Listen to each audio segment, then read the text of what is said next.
All right. Did anybody notice that these two pieces of paper are the same size?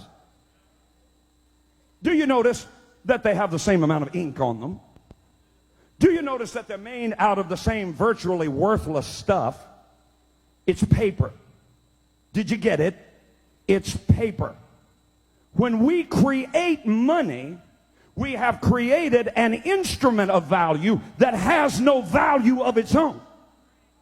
And it's just as expensive or inexpensive to print the 20 as it is to print the 1. I'm here to prove to you that bankers, especially in the Federal Reserve System, make multiplied trillions of dollars and never create one thing of value. Are you with me? You want to learn this or not? Are you sure? An automaker might make 1 or 2% profit. A builder might make 10% profit. But the printers of money have no limit to the amount of money they can create and the wealth that they can create for themselves. Money's the bloodline of a civilized society. It's the instrument by which a product is sold or bought. Reduce the supply of money below the necessary levels to sustain trade. Reduce the amount of this in the system below the levels necessary to sustain the current trade, and you create a depression. In 1930, let me ask you a question. Did we not have farms? In 1930, did we not have factories? Did we have the greatest roadway system in the world at that time? Yes. Did we have the greatest communication system in the world at that time? Yes. Did we have the greatest opportunity of trade with oceans on both sides and water systems like the Mississippi River running through the width and breadth of this nation? Did we have ability to move our goods and services? Yes. Did we have transportation and roadways? Yes. What did we not? Did we lack workers? Then what happened? I'll tell you what happened. The bankers decided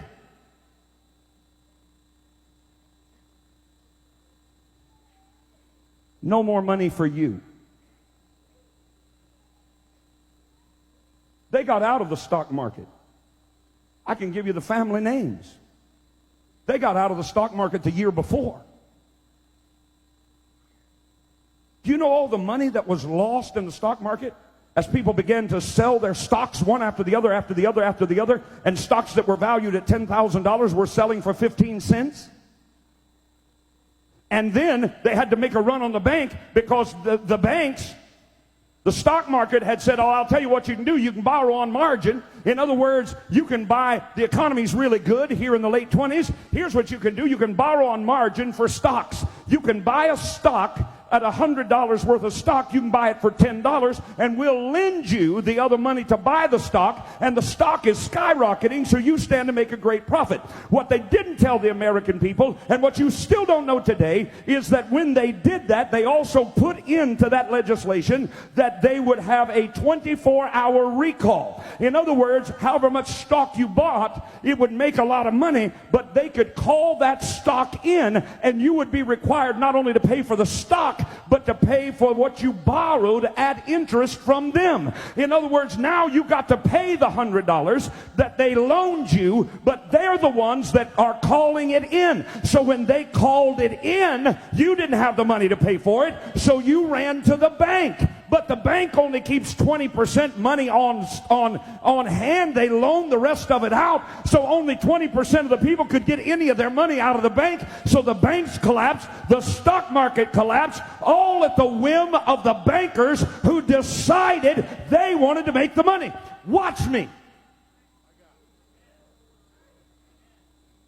Watch me. All that stuff was being sold. $100,000 farms were selling for $3,000. Who do you think bought them?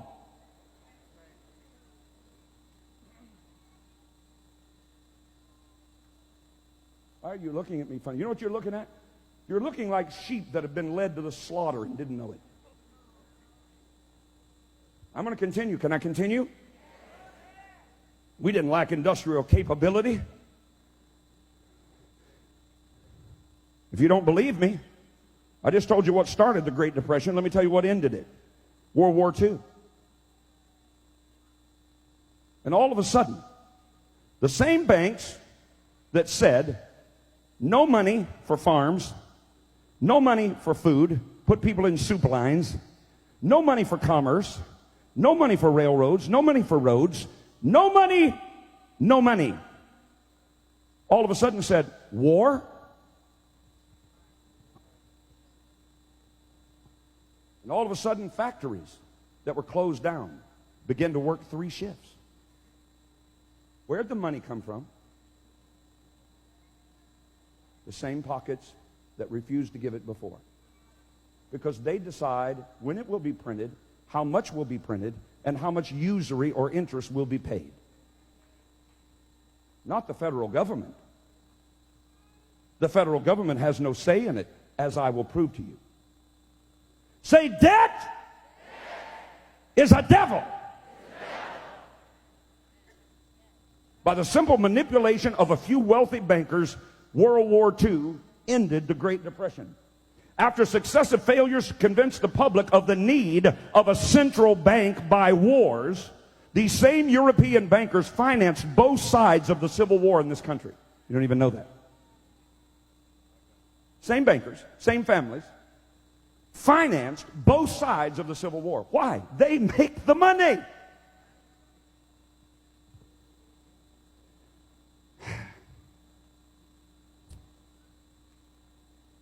After they couldn't get the American people to swallow the lie of a central bank by creating war, they decided they would artificially create, listen to me, recessions, depressions, inflations, and panics. Since only a small amount of deposits are stored at the bank, about 20%, the other 80% is out on loan with security of property and your promise to pay it back. A simple rumor of a bank's insolvency would make a run on that bank. Everybody would get nervous, go pull their money out of the bank, and that bank would collapse. And then the international bankers who started the rumor in the first place would look like prophets. P-R-O-P-H-E-T-S, prophet.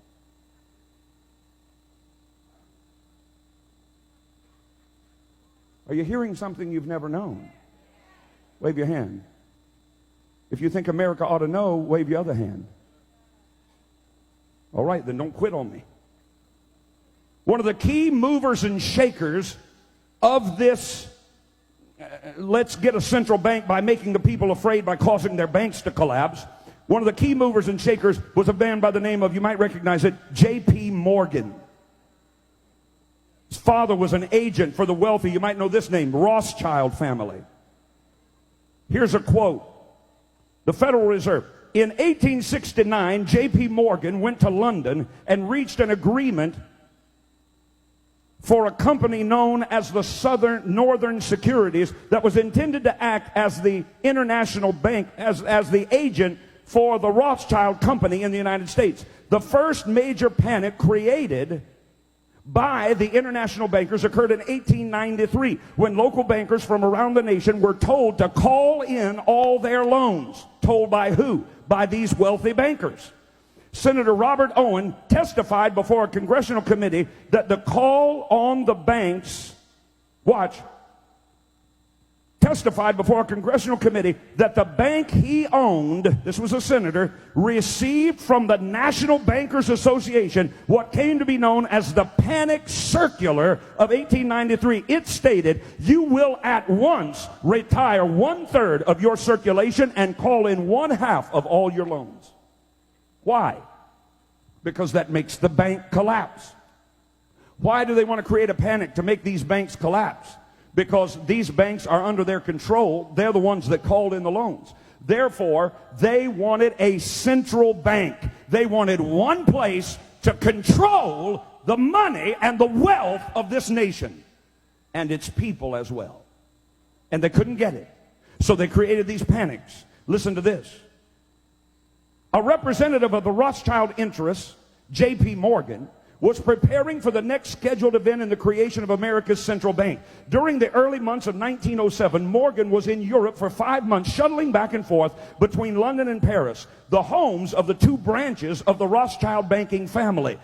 The reason Morgan was in Europe was a decision was being made to have Morgan participate or precipitate a bank panic in America. When he returned, he started rumors that the Knickerbocker Bank in New York was insolvent.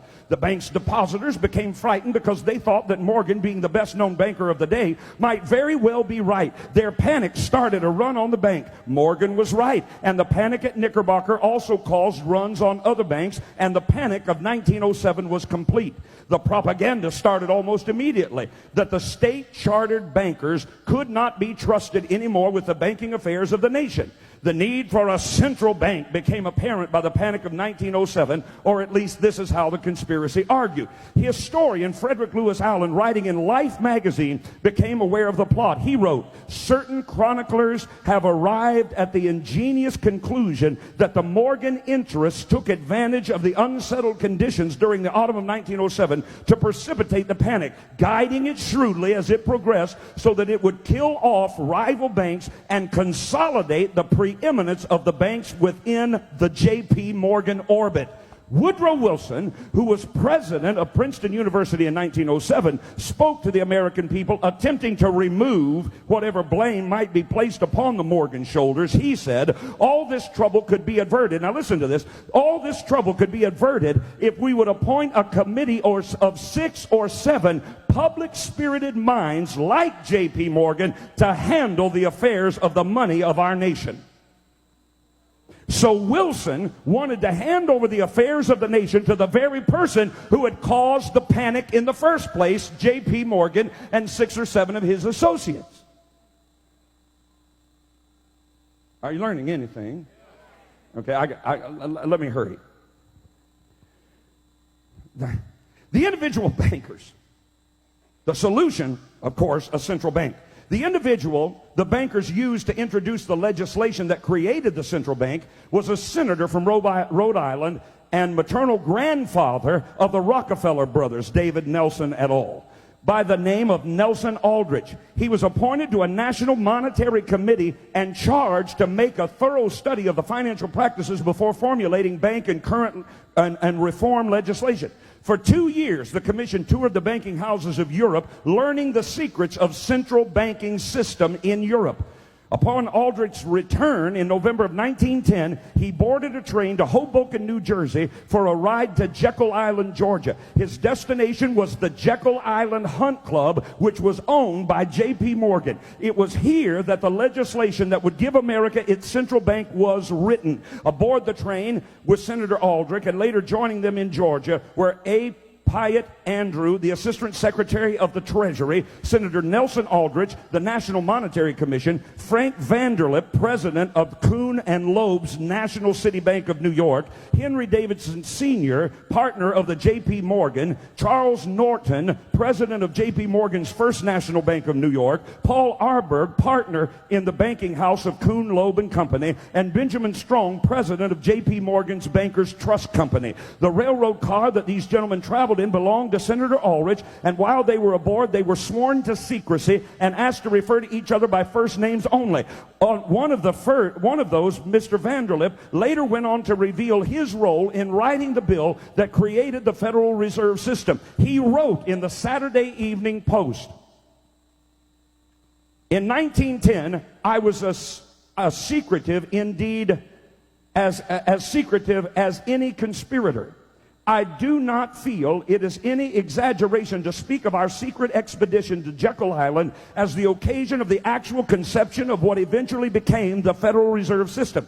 We were told to leave our last names behind us. We were told further that we should avoid dining together in the night departure. We were instructed to come one at a time, unobtrusively as possible to the terminal of the New Jersey Littoral on the Hudson, where Senator Aldrich's private car would be in readiness attached to the rear end of the train for the South. Once aboard the private car, we began to observe the taboo that had been fixed on last names. Discovery, we knew, simply must not happen, or else all the time and effort would be wasted. Notice that the conspirators did not want the American people to know what they had in store for them. A central bank. The legislation was to be written not by a group of legislators, but a group of bankers, mostly connected with the man responsible for 1907's panic, J.P. Morgan. The conspiracy also had one additional problem. They had to avoid the name central bank. And for that reason, they had come up with the designation of the Federal Reserve System.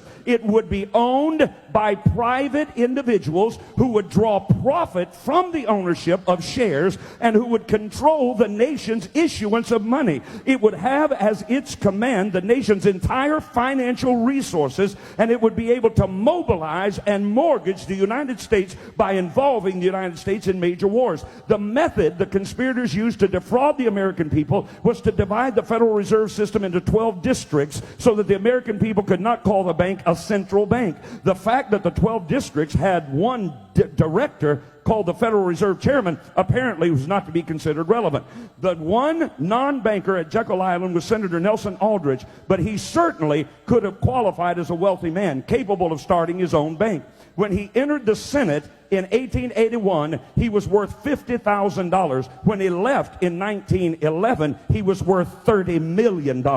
Now that the legislation creating the central bank was written, it would need a president who would not veto the bill after it passed the House and Senate. The president in 1910 and 11, you ought to know him in Ohio, was William Howard Taft, a Republican elected in 1908. And he was on record as saying he would veto a bill that would come to his desk concerning a central bank. He was a Republican and was surely to be elected to a second term in 1912.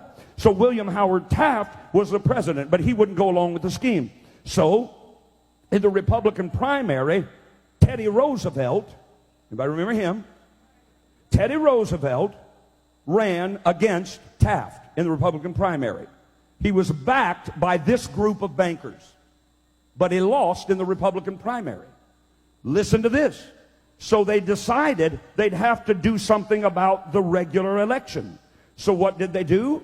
They went and got Teddy Roosevelt, a Republican, to enter the presidential race against Taft, a Republican, so that the Democratic candidate, Woodrow Wilson, who had pledged he would sign the bill, the Republicans would divide their vote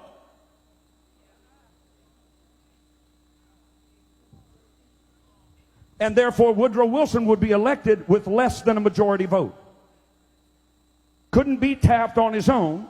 So then they financed Teddy Roosevelt, a Republican, to run two Republicans in the presidential election, dividing the Republican vote. It's not about Republican or Democrat. I'm simply telling you how these people are able to manipulate the system.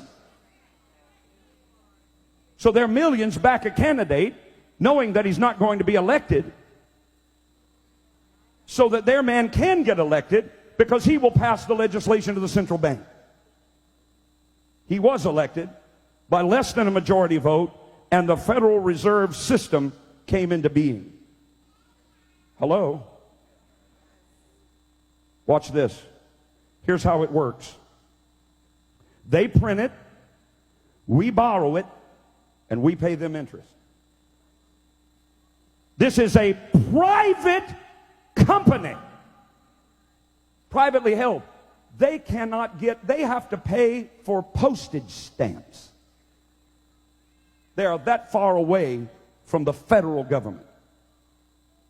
This is an independent corporation and group of bankers. So when you hear the news say, the Fed decided that the interest rate will go up, how do they get to decide? They get to decide because in 1913, Woodrow Wilson, He was elected, he was inaugurated in January of 1913. In December of 1913, he signed the Federal Reserve Act, bringing the Federal Reserve System into place in America, and did what Thomas Jefferson said must never happen. He took the control of the money away from the people by taking it away from the Congress and gave it to a group of private individuals who have to pay taxes on the money they loan the government. Here's how it works. Here's how it works. Let's say the government, which always needs money because it always spends more than it is able to collect in taxes. So the federal government needs $1 billion.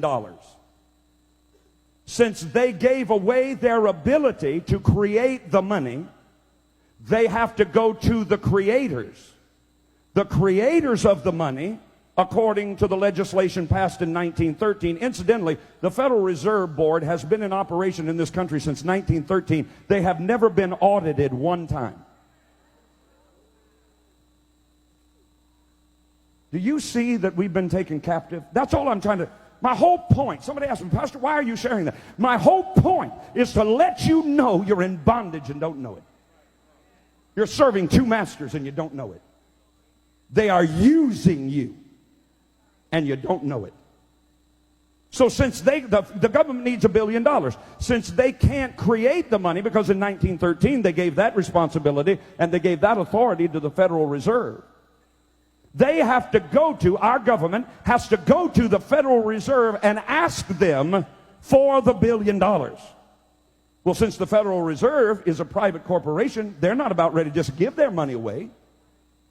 So they say to the government, we will loan you the $1 billion for your agreement to pay it back with interest. But now wait a minute.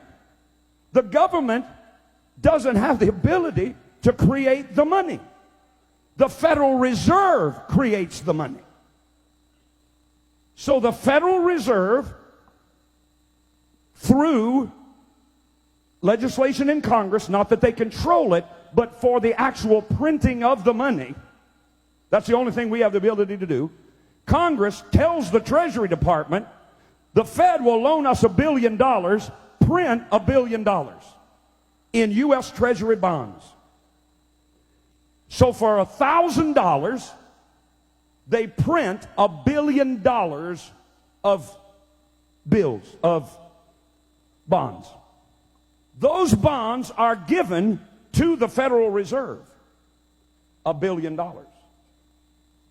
Now, the Federal Reserve in bonds plus interest.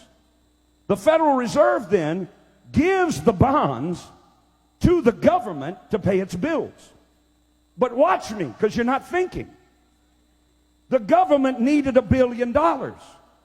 They borrowed $1 billion. But the Federal Reserve said, we'll loan you the $1 billion plus interest. But it only prints the $1 billion.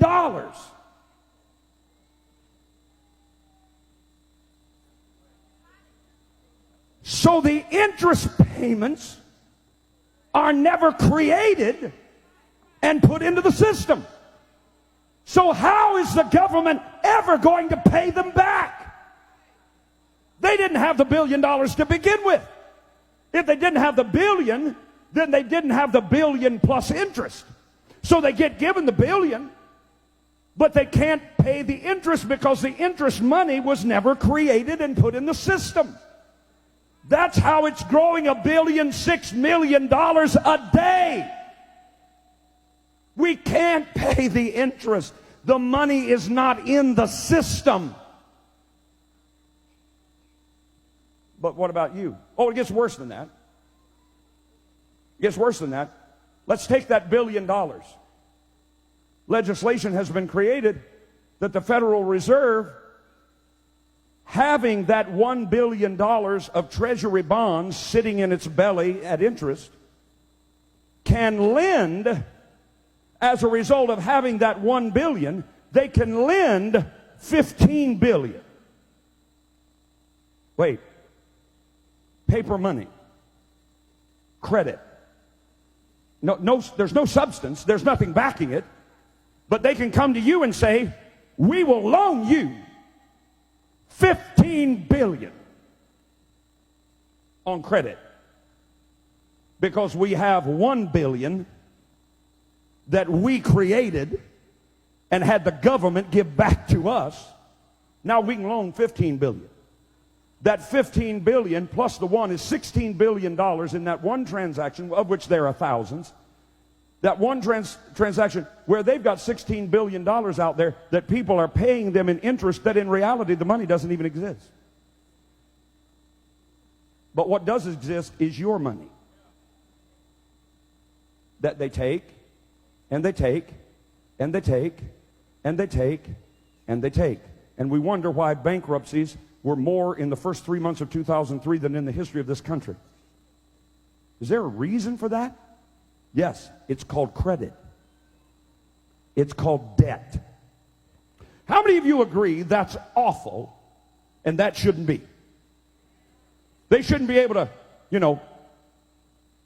put in $1 billion and take out the billion plus the interest money, because more is being taken out of the system than is put in the system, keeping the people enslaved to the tune of $7 trillion in national debt alone. That doesn't include state debt. That doesn't include municipality debt. It doesn't include personal debt. That's just the federal debt. That's just what we borrowed from the Federal Reserve that we can't pay back. Are you ready? How many of you agree that's awful? Okay, what about you? Let's see.